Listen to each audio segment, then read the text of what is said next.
Assalamualaikum warahmatullahi wabarakatuh. Salam sejahtera untuk kita semua. Di sini kami dari kelompok 7 ingin mempresentasikan materi tentang Finite State Automata atau biasa disingkat dengan FSA. Untuk memenuhi tugas dari Pak Adityo dalam mata kuliah Automata dan Teknik Kompilasi dari kelas 309.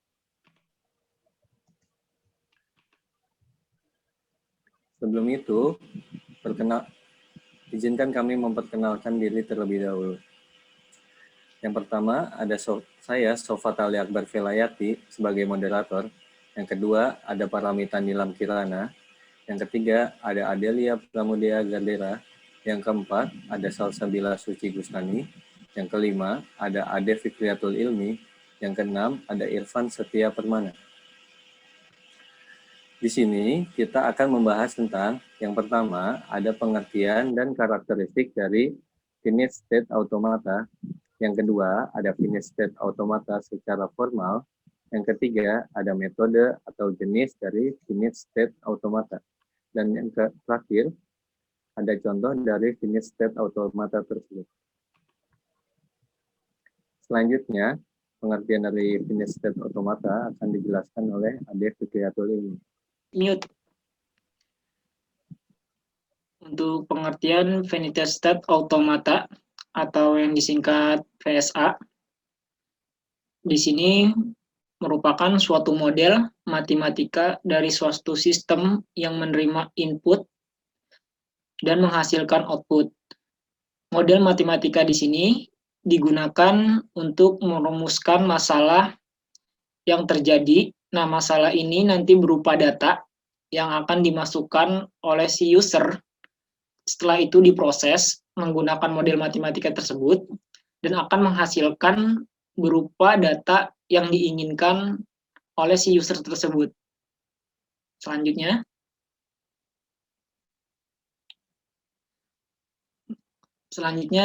yaitu ada karakteristik dari PSA ini. Nah, di sini ada 3 karakteristik dari PSA.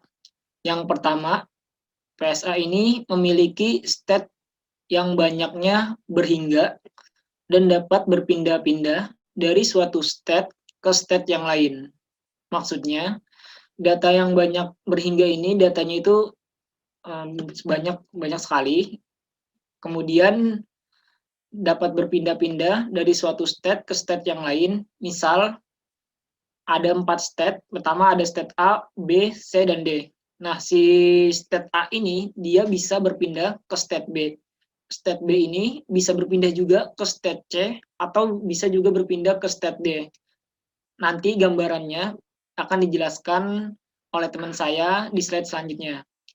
Yang kedua dari karakteristik PSA, perubahan state ini dinyatakan dengan fungsi transisi 0011 atau bisa disebut juga dengan bilangan binary. Yang ketiga atau yang terakhir dari karakteristik ini, PSA tidak memiliki tempat penyimpanan atau cloud sehingga kemampuannya sangat terbatas digunakan oleh si user tersebut. Selanjutnya. Nah, untuk contoh soal ini akan disampaikan oleh teman saya yang bernama Adelia. Kepadanya saya persilahkan. Baik, terima kasih. Contoh soal pertama yaitu pengecekan parity ganjil. Itu ada event genap dan OOD ganjil. Oke, selanjutnya. Apa maksud dari gambar tersebut itu? Yang pertama, ada lingkaran menyatakan state atau kedudukan. Itu bisa dibilang lingkaran event atau genap, dan lingkaran OOD atau ganjil. Yang kedua, ada label pada lingkaran adalah nama state tersebut. Itu bisa dibilang event, genap, dan OOD ganjil. Yang ketiga, busur menyatakan transisi, yaitu perpindahan kedudukan stage. Bisa dibilang adalah arah maju mundur atau looping pada event genap dan OOD ganjil. Yang keempat, lingkaran didahului sebuah busur tanpa label menyatakan stage awal. Itu ada di panah sebelum event event genap. Yang kelima, lingkaran ganda menyatakan state akhir atau final. Itu ada di OOD ganjil, yaitu ada lingkaran ganda. Selanjutnya, itu adalah FSA secara formal akan dibacakan oleh Suci. Ya, terima kasih. Berikutnya, saya akan menjelaskan mengenai FSA secara formal, yaitu dinyatakan dengan 5 tupel dengan simbol M, yaitu ada Ki, Sigma, Delta, S, dan F. Yang pertama adalah Ki, yang dimana merupakan himpunan state atau himpunan kedudukan. Yang kedua, simbol Sigma, merupakan himpunan untuk simbol input atau masukan. Lalu yang ketiga ada simbol delta yang merupakan simbol untuk fungsi transisi. Yang keempat ada simbol S, yaitu merupakan simbol state awal atau kedudukan awal dengan di mana S merupakan elemen dari key atau bisa kita sebut dengan start awal sebelum transisi. Yang terakhir adalah simbol F, merupakan himpunan state akhir, di mana elemen F merupakan bagian dari elemen key, atau bisa dibilang final state ya, atau akhir dari transisi. Berikutnya. Nah, ini adalah contoh pengecek parity ganjil yang dinyatakan dengan M, Ki, Sigma, Delta, dan F. Yang pertama, Ki, yaitu himpunan kedudukan, itu ada even dan odd. Even pada lingkaran bergaris 1, dan odd ada di lingkaran garis ganda. Lalu yang kedua, S, state awal atau start transisi itu ada di himpunan event. Lalu F, finish, transisi akhir, itu berada di himpunan odd. Lalu dari himpunan awal dan himpunan akhir memiliki himpunan simbol inputan ya, himpunan inputan berupa angka 0 dan 1, dan fungsi transisi atau pada simbol delta itu ditandai pada busur garis panah setiap alurnya seperti itu. Berikutnya. Nah, ini adalah contoh dari fungsi transisi yang dimana pertama itu ada himpunan event dengan simbol inputannya itu adalah angka 0 menghasilkan himpunan event karena arah transisinya itu adalah looping, jadi berbalik lagi ke himpunan event. Lalu transisi berikutnya adalah himpunan event dengan simbol inputan angka 0. Itu menghasilkan himpunan odd. Lalu transisi yang ketiga adalah himpunan odd dengan simbol inputan angka 1.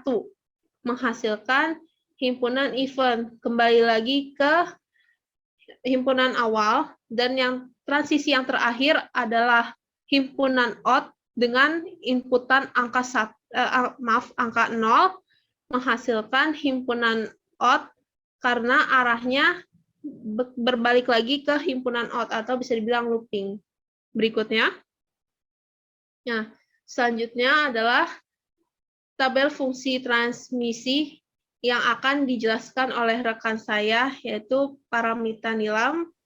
Pada Nilam, dipersilahkan. Terima kasih. Selanjutnya saya akan menjelaskan tabel fungsi transmisi pengecek parity ganjil seperti yang terdapat di layar. Yang pertama itu untuk himpunan event, jika diinput dengan angka 0, maka transisinya akan pindah ke event. Selanjutnya himpunan event diinput angka 1, itu transisinya akan pindah ke odd atau ganjil. Untuk himpunan odd di input angka 0 itu akan kembali lagi ke out gitu kan karena looping. Kemudian untuk out, himpunan out di input angka 1 itu akan kembali lagi ke event seperti gambar yang ada di atas. Karena mesin di atas merupakan pengecek pariti ganjil, maka himpunan state akhir yang menyatakan input diterima oleh mesin adalah out. Selanjutnya, jika mesin mendapat input 101, urutan state menjadi event 1 out, 0 out, 1 event, maka ditolak oleh mesin.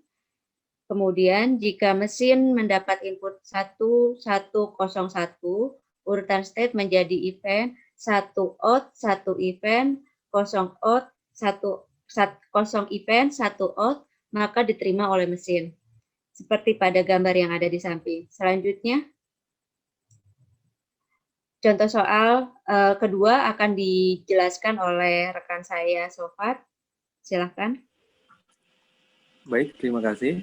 Selanjutnya, contoh soal kedua, yaitu sebuah mesin otomatis sederhana. Bisa dilihat dari gambar di samping, ada queue atau himpunan, terdiri dari 1, 2, 3, dan 4. Lalu ada sigma, jalur input, yaitu ada A, B, dan C.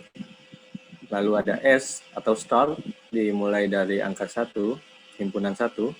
Lalu ada F atau finish, diakhiri dengan himpunan ketiga. Lalu ada fungsi transisi. Di sini ada fungsi transisi himpunan 1 di input A, dia masuk ke angka 2, masuk ke himpunan 2.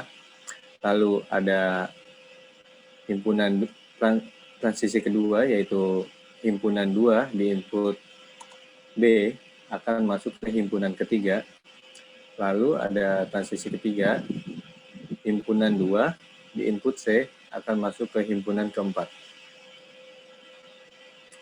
Bisa dilihat dari tabel di sini.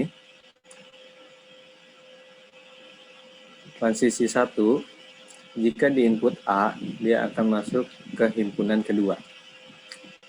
Jika di input B, dia akan menghasilkan kosong. Dan di input C, dia juga akan menghasilkan kosong. Karena di himpunan 1 hanya ada inputan A. Selanjutnya, himpunan 2, jika di input A, dia akan menghasilkan angka kosong. Jika di input B, dia akan menghasilkan angka 3. Dan jika di input C, akan menghasilkan angka 4. Karena di himpunan kedua ini ada 2 jalur inputan, yaitu B dan C. Yang ketiga, transisi ketiga, jika di input A, B, dan C, dia akan menghasilkan angka kosong karena himpunan ketiga itu adalah stage akhir. Lalu, yang ke transisi keempat, jika di input A, B, dan C akan menghasilkan kosong juga karena tidak ada input di sana.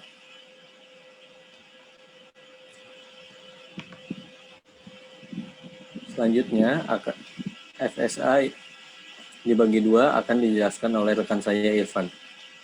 Silakan. Baik, terima kasih.